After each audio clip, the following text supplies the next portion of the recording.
Isang magandang araw na naman sa inyo mga kalakay. Ang ating isi-share naman ngayon ay ang ating pagluluto ng isang sikat din na street food. Ito ay ang crispy isaw.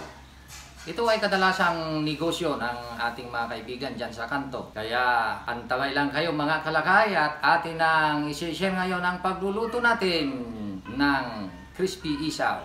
Kung bago ka sa aking channel, don't forget to subscribe, click ang notification bell para updated ka sa susunod ko pang mga video at pakiclick na rin ang like.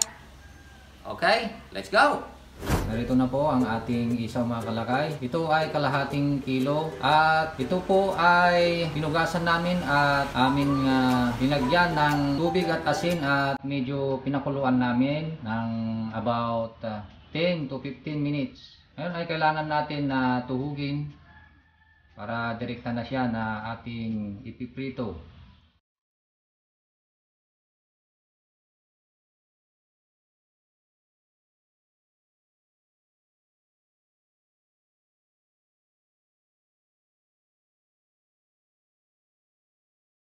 Ayan mga kalakay, natuhog na natin lahat. Ngayon ay isusunod naman natin ang paggawa ng dalawang klaseng breading mix. Ang susunod na gagawin natin ngayon mga kalakay ay ang dalawang klase ng breading mix na ating gagamitin. Mayroon tayong isang harina dito na puro, walang halo. At mayroon yung isang harina na titimplahin natin dahil ito ay lalagyan natin ng tubig para ito ay pagsausawan ng ating isaw. At syempre kailangan natin ng 1 litrong mantika. So atin ang gagawin ang mga breading mix natin. Yan po ay ang atswete seeds na naibabad sa tubig. Kailangan natin ng atswete para ang pakulay.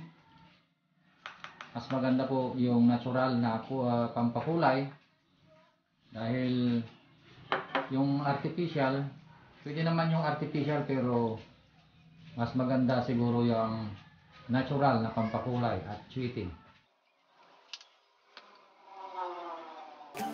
Sunod na ilagay ang tubig. Tansyahin lang natin mga kalakay kung gaano karami ang ating magagamit.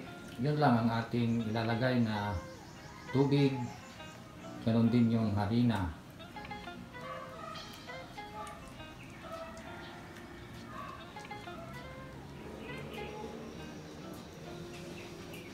So na ilalagay natin ay ang cornstarch. Ito ay 4 na tablespoon.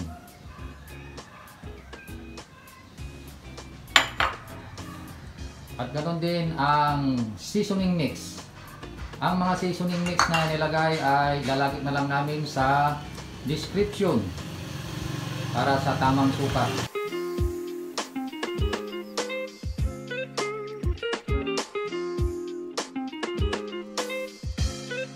Ayun, ready na po ang ating wet breading mix. Tandaan po natin yung isang harina po natin ay puro, wala pong halo yan. Kaya pwede na tayong magsimula ng ating pagpa-fry ng ating isaw.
Hindi na ako makapaghintay mga kalakay.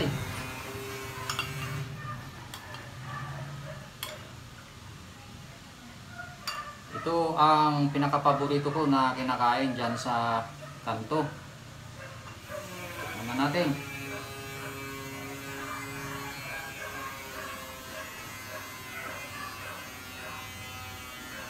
Malutong siya sa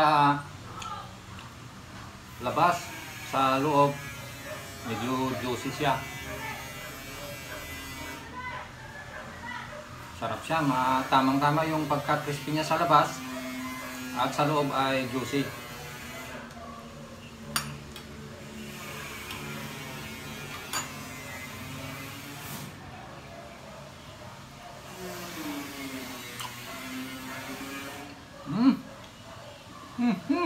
Ayos mga kalakay, napakasarap.